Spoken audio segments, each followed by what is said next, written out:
Now for one of the last functional groups, and those are called amines.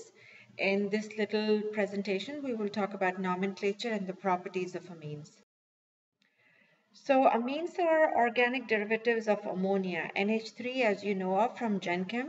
But in organic, what happens is that you replace one of those hydrogens with alkyl groups. Okay, so you keep replacing 1, 2, 3 hydrogens with alkyl groups, and then we call them amines. Okay, and don't forget, nitrogen atom has a lone pair of electrons. All right, so it's still tetrahedral geometry and trigonal pyramidal in shape. Okay, those kind of things, don't forget.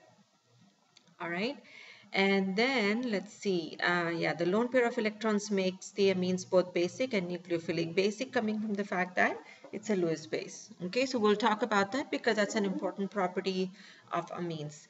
So first of all, amines can be classified into primary, secondary, and tertiary amines. A primary amine is when you have only one alkyl group. A secondary amine is when you have 2 alkyl groups, and a tertiary amine is when you have 3 alkyl groups, okay, on the nitrogen. So that is how you classify amines, primary, secondary, and tertiary. Now, primary amines are usually found as terminal groups, but secondary and tertiary amines can also be found in a ring structure. Okay, so they can be found in cyclic structures, and those kind of rings are called heterocyclic rings, okay, when they occur in the ring. Amines can further be classified into aliphatic and aromatic and heterocyclic, as I just said. So aliphatic are the ones that are straight chain like this. Aromatic amines are the ones that actually have a phenyl group on it. And then heterocyclic are when the nitrogen is involved within the ring.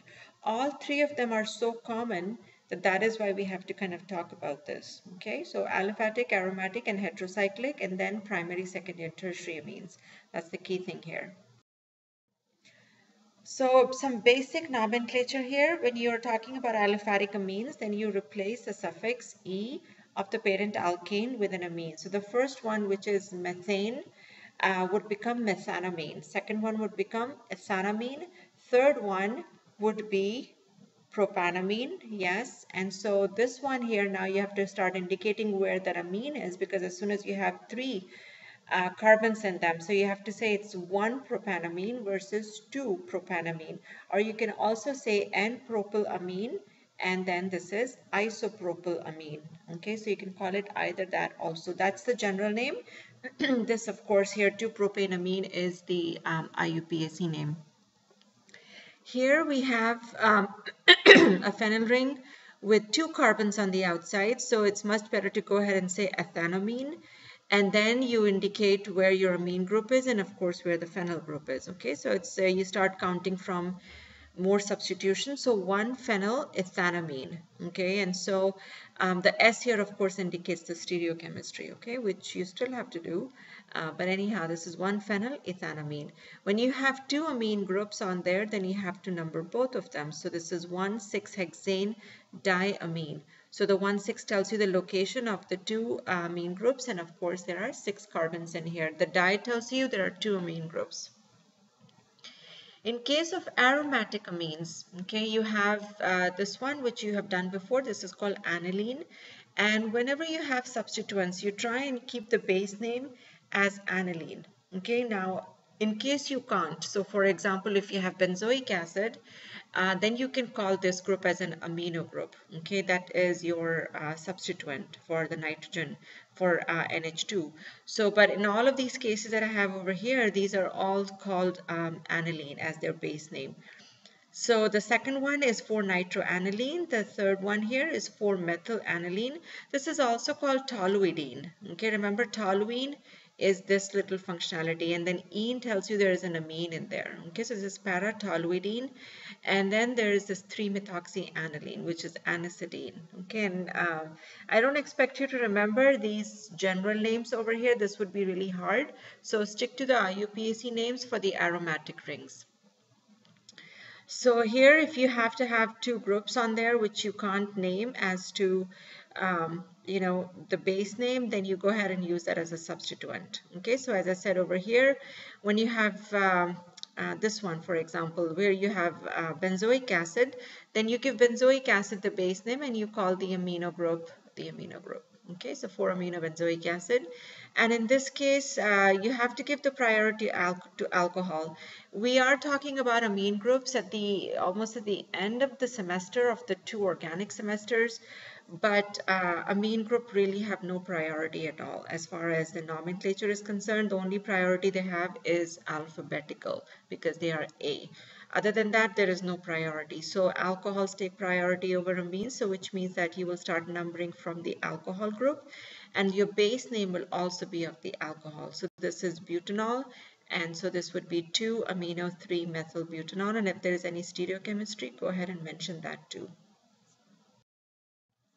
Here are some more examples for nomenclature. Go through them, and hopefully you shouldn't have any trouble with all of these. And again, you notice that all other groups are taking precedence over the amine group. Okay, again, benzoic acid over here, butanoic acid here, butanone here, that takes precedence. Try to keep it simple. For example, in this case, this is diphenylamine, and this one is triethylamine. And also, as you're going through all of these, try to classify them into primary, secondary, and tertiary amines. So for example, the first one here, these one are all primary amines. This one here is a secondary amine because you have 2 carbon groups on the nitrogen. This amine here, triethylamine, this would be a tertiary amine. And here is another tertiary amine. Now in this case, where we have 2 different groups on it, now you have to give a base name to something, and the other ones are used as a substituent. Okay, so you find the longest chain, and the longest chain here is propylamine, and then the other 2 are going to be called the dimethyl group. So this is N,N-dimethylpropylamine. It is understood that your longest chain is 3 carbons, so you don't have to number them, but you do have to mention the N,N-dimethyl. Okay, so here is another tertiary amine, and cyclohexane is your base name now, so cyclohexylamine, and then this would be N-ethyl, N-methyl. So if you have 2 different groups, and you would take it alphabetical, okay, ethyl, methyl, but you still have to mention N and N, okay, because you could also have methyl groups on the cyclohexane ring. So here are some examples of heterocyclic amines, and you've seen this before because we talked about them in aromatic chemistry also. This is pyridine, this is pyrrole, quinoline, imidazole, this is indole, pyrimidine, pyrrolidine, piperidine. So some of these are non-aromatic, whereas a lot of these are actually aromatic rings. And a lot of these are actually found in natural products. Okay, so we will talk about that also as we keep going on. Pyrrole, for example, is found in chlorophyll and hemoglobin. That's the building block of chlorophyll and hemoglobin. And then pyrimidine and not indole, yes, indole also, but pyrimidine is found in DNA structures, okay? Pyridine is a very common base. That's the one you just saw in the previous slide, and piperidine is also a nice weak base that can be used in organic reactions if needed. So continuing on, we talked about primary, secondary, and tertiary amines, okay? However, nitrogen compounds can also have 4 groups on them, just like you know from your Gen Chem that there is ammonia and then there is ammonium, okay? And ammonium ion is NH4+. So similarly for amines also you can have the same thing. So when you have a salt, which means an acid-base reaction, then you will form an ammonium salt, okay? And the ammonium salts are just called that, ammonium. You don't call them amines anymore, you will call them ammonium. So here are some examples of the nomenclature. Maybe you will encounter some, maybe you won't encounter as far as the nomenclature is concerned. But anyhow, naming them, you will always have them as ammonium. Okay, so here's ammonium. This is pyridinium because this is a heterocyclic ring. Okay, and in this case, nitrogen is within the ring. That is the pyridine ring. That's why it's called pyridinium. And here again is part aromatic and part aliphatic ring. Amine, this is still called ammonium. Okay, it's not amine anymore. So this one, for example, here, this is called trimethyl. Sorry for the missing L over here, but this is trimethyl ammonium chloride. And since when you have 4 groups on nitrogen, that is a positive, which means it's a cation, now you have to have an anion to go with it. Okay, and so you will see some kind of anion associated with these amines.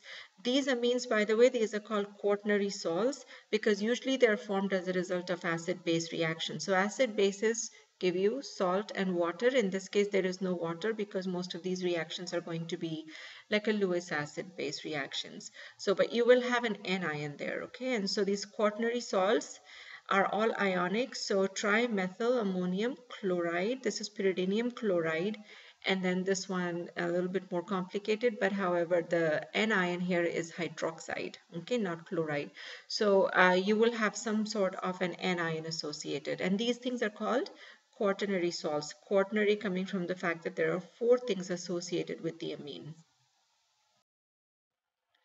A little bit about the chirality of amines. This is an important part because amines also can have 4 bonds, all right?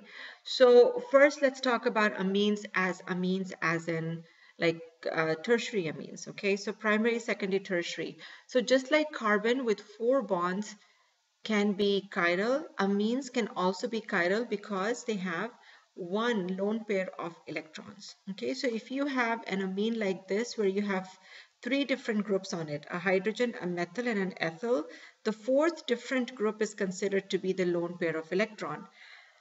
Now, the problem with this, okay, is that it can be chiral. Yes, it can be chiral. So you can have S and R enantiomers of this. However, the problem is that the lone pair of electron is not really bonded to anything. It's just there in an orbital. So what happens is kind of the nitrogen will do a flip. Okay, and the flip is considered like an umbrella.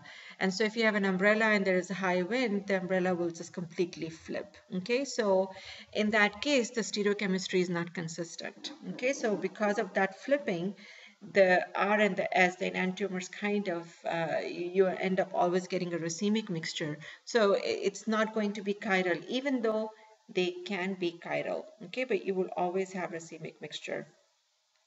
So that's kind of what happens over here. Okay, this is what's showing you the flipping that's going on. All right, with the nitrogen.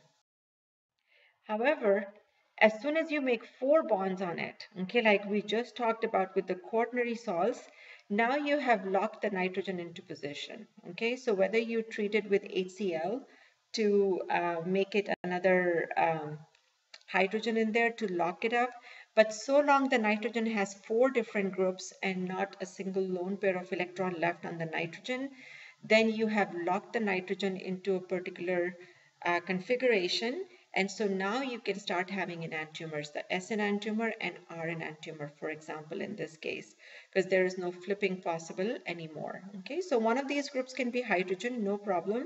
So which means you can start from a tertiary amine, okay, and then make yourself a quaternary amine using HCl. Or if you had a secondary amine, then you would treat it with a different kind of a salt to make it a quaternary amine, okay? Right now, that is not our purpose. My goal right now is to just tell you that you can have quaternary amines, which can be chiral, okay, optically active. And these are very good resolving agents. You must have talked about this in your stereochemistry back when you did stereochemistry. So these are very good resolving agents, and so um, they're used quite a lot. And even otherwise, even if they're not, you really need to understand that amines can occur as chiral compounds. Now let's talk about the basicity of amines. Okay, we talked about the fact that nitrogen has a lone pair of electron, so it makes it a Lewis base. Okay, and so if it's a Lewis base, then you can have an acid-base reaction. So you can take any acid, HCl, H2SO4, whatever it is, and then the lone pair of electrons will go for the proton. Now the lone pair is going for the proton, so the acid is your traditional acid, which is the Bronsted acid, but the base is a Lewis base, okay? And so once it picks up the proton, then it becomes a salt, okay? So that is a quaternary salt now. And these 2 ions will be associated, okay? So this is, if this is an aqueous system, this is how it would be dissociated in an aqueous system, but otherwise they should actually be together. And so once you evaporate the water or isolate the salt, you will actually have a salt with the amine and of course the counter ion, okay, the negative. Amines are going to be stronger bases than alcohols, ethers, or water, okay, because of nitrogen and the lone pair of electrons. And so the pKa's can run to be very high. Now remember the pKa, we are going on the opposite scale now. The lower the pKa, the stronger the acid, the higher the pKa, the stronger the base, okay? And so um, you can also have basicity depending on the primary, secondary, and tertiary amines, okay? And so this next chart here tells you that tertiary amines are going to be the strongest bases versus ammonia, for example, okay? And this is in gas phase. And why this happens is because of inductive effect, okay? Remember, amine is a Lewis base. If it's a Lewis base, you want to give electrons. If it wants to give electrons, whatever makes it give electrons easily will make it a stronger base. So the alkyl groups are actually electron donating groups, and so that makes the nitrogen a better base. And so tertiary amines would be the strongest ones, and then primary would be the least amongst all the amines. And even ammonia is not even a strong base then. Aqueous phase, the basicity changes a little bit, and that is because of the hydrogen bonding that goes on with water. Okay, so that's a little bit of a different category over here. Okay, but remember this one. This is what I will ask you if I do. I will. So here are some pKa's of the amines. Don't look at this if it bothers you, okay, because pKb is going to be exactly opposite of pKa, all right? So don't look at pKb if it bothers you, just look at the pKa, because the higher the pKa, the stronger the base. Okay, so within dimethyl and diethyl, you can see the diethyl is going to be a stronger base than dimethyl because you have more carbons, okay, in the diethyl, and therefore you have more inductive effect. So here in the tertiary amines is the same thing as well. Okay, so you have more groups in the tertiary amines, which makes the pKa higher. All right, so that's how the pK of aliphatic amines work. Aromatic amines are completely different now. Okay, aliphatic amines are going to be, aromatic amines are going to be weaker bases than aliphatic amines. And the reason, and here are the pKa's for that. Okay, here's aniline. Look at that. The pK is 4.6, whereas for cyclohexylamine, the pK is 10.6. So the reason for the aromatic amine to be less basic is because the nitrogens are involved in resonance, okay, in the benzene ring. So because they are involved in the resonance, they're not available for reaction, all right, and therefore the pKa of these aromatic amines will be lower than the normal kind, all right. So any amine, aliphatic or um, even cyclic amines, okay, will be stronger bases than aromatic amines.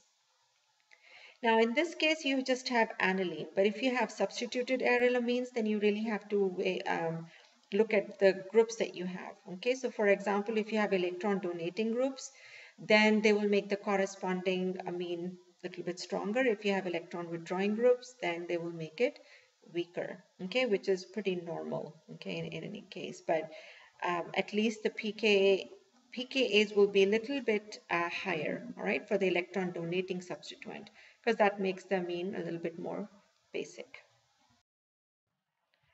So here are some comparisons for you regarding the pKa's. The higher the pKa, the stronger the base. Remember that. So if you have methylaniline versus chloroaniline, chlorine obviously then is electron withdrawing groups. It makes the aniline weaker base, whereas a methyl group will make it a stronger base. Okay, and so the methylamine is also stronger than aniline. All right, so look at the pKa's and make the connections over here. You should think about why this nitrogen or this nitrogen. Figure out which one is going to be the basic one, and then tell me why this one is going to be a better base. Okay, so think about it. We'll talk about it in class also. Now for the physical properties of amines. First of all, the boiling point. Within themselves, the amines, the primary amines are going to be highest in boiling point, followed by secondary and then tertiary. The primary amines are going to be the highest because they have the maximum hydrogen bonding, and then tertiary have no hydrogen bonding. So primary amines have higher boiling points. Within the other functional groups now, the amines are almost close to alcohols, but not as close because oxygen is more electronegative than nitrogen is, okay? But starting from diethylamine and triethylamine, you will find that those actually are liquids, okay, at room temperature, which is still higher than the corresponding alkanes, okay? And that is because, again, nitrogen is electronegative and causes hydrogen bonding. Solubility, again, because of hydrogen bonding, is as above, which means that primary amines are going to be higher than secondary than tertiary, okay? And remember, these kind of rules, they stick for about 4 carbons or such. So after that, solubility will decrease because polarity is going to decrease. One of the characteristics things about amines is their smell. Okay, they are just bad smelling compounds. Okay, just terrible. So here are 3 examples. Okay, about the smell, like the fish smell that you get, trimethyl and tridimethylamines, cadaverine. Yeah, the name says it all. That is 1,5-hexane diamine, and putrescine 1,4-butane diamine. The name says it all, okay, that how bad it must be smelling. But these are, amines are organic chemistry's bad boys. As far as the smell is concerned, they are almost as close as to sulfur compounds. Sulfurs are also noxious. Here are the physical properties in general, and you can go through them at your own pace if you want to. It gives you a nice table of the names, the structures, and the boiling point, solubility in water, and of course the acidity also, the basicity, I should say. Okay, so look through this, and it's a nice little table to have. So you might think, if they smell so much, why do we study them? Well, we have to study them because you find amines everywhere, and well, you have to know what smells also. In any case, amines are found in amino acids, okay, which is part of the protein structure in our body, and this is what an amino acid would look like. So you have an amine group, okay, in all amino acids. This is what is used to do the reactions, which you have talked about before. Remember, we did this in carboxylic acids. We talked about the amide linkage. So that is where the amine group is used, okay? So there are 20 amino acids with different R groups in our body. So that's one very important part of natural products. The other natural product part is the nuclear bases. These are actually part of our DNA system, all right? And so you kind of have to learn about nitrogens, okay, and their compounds. So these first 4, these are found in the DNA, which is adenine, guanine, cytosine, thymine, and uracil is found in the RNA, okay? So anyhow, so we have these 5 nuclear bases that also occur in our body. Not to forget that we also have pyrroles in our body coming from, yes, if you remember, hemoglobin. Yes, so in the heme part, okay, whereas they have the big porphyrin ring, that's where you find the pyrrole ring, okay, and so those are also still part of our body. And then the other place where you find amines a lot are in neurotransmitters. Now, this is very, very common as far as neurotransmitters are concerned. They're found in nature a lot, okay, and we have receptor sites for neurotransmitters because everything about our body, all the transmittance that happens from one nerve cell to another happens through transmitters. Our own nerve transmitter is acetylcholine, okay, which the structure is given to you here. Here's the amine group. But a lot of neurotransmitters do not occur in our body, okay, but there is receptor sites for them, which makes you wonder why, you know. But anyhow, they're there, okay, and a lot of these neurotransmitters are addictive, in some cases very toxic, and once you start seeing some of them in the next slide, you will know why. So here are a whole bunch of amines, and I just want to talk about a few of them because otherwise you'll get overwhelmed. Just want to mention caffeine, which is usually the drug of choice for most people in the morning. And so caffeine is this, and you can see how many nitrogens we have, okay, in caffeine. The other drug of choice is nicotine, which is what you find in tobacco, and tobacco is very, very addictive. Even caffeine is addictive. People can have withdrawal effects from caffeine, but definitely nicotine, yes. Okay, here is quinine, quinine, kind of the same things, and quinine has some antimalarial properties. A lot of these neurotransmitters, they can be used as drugs also, as drugs as in I mean medicine. They can be used as medicine, but they have to be used in very controlled quantity. For example, morphine. Okay, it can be used in very controlled quantity, and it can be then used as a medicine instead of, as a drug for recreation, for example. Okay, some of these neurotransmitters are found in animals. They actually make these neurotransmitters. So for example, snakes and frogs, they make some of these neurotransmitters, and that is how they immobilize their prey that they want to eat.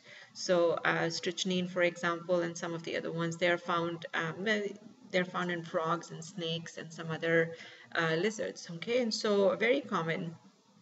LSD is definitely a synthetic um, alkaloid, and LSD, as we know, is known to cause real bad hallucinations. Okay, and LSD was synthesized in a university by a professor for some other reasons. Okay, but it turned out to be like one of the most potent hallucinogens.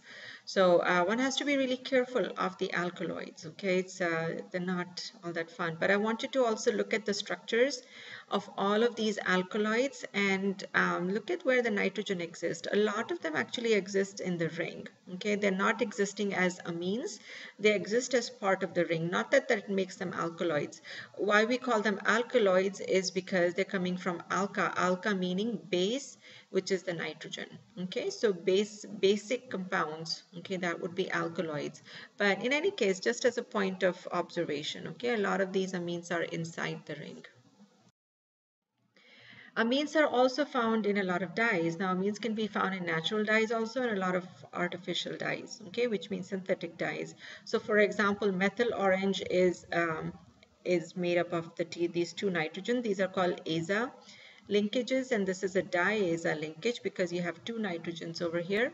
Here is indigo, and oh, by the way, methyl orange you use in titrations if you remember. Okay, it's a very good indicator to tell you about the pH changes that are going on.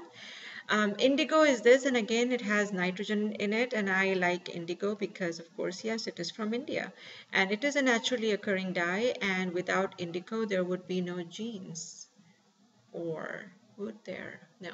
The jeans color, the blue jeans color actually comes from indigo. Levi's was the first one to start this, and now everything is about blue jeans, right? Okay, so that's indigo. And then here is Congo red. Look at the structure of this thing, okay? We will talk about how dyes are dyes, which means why do they have this color? If you look at all of these compounds here, they have extreme conjugation going on. Okay, so all of this lone pair of electrons, benzene ring, double bonds again with the benzene ring, and here also with indigo, there is so much conjugation going on. And look at Congo red. Okay, so so much conjugation going on.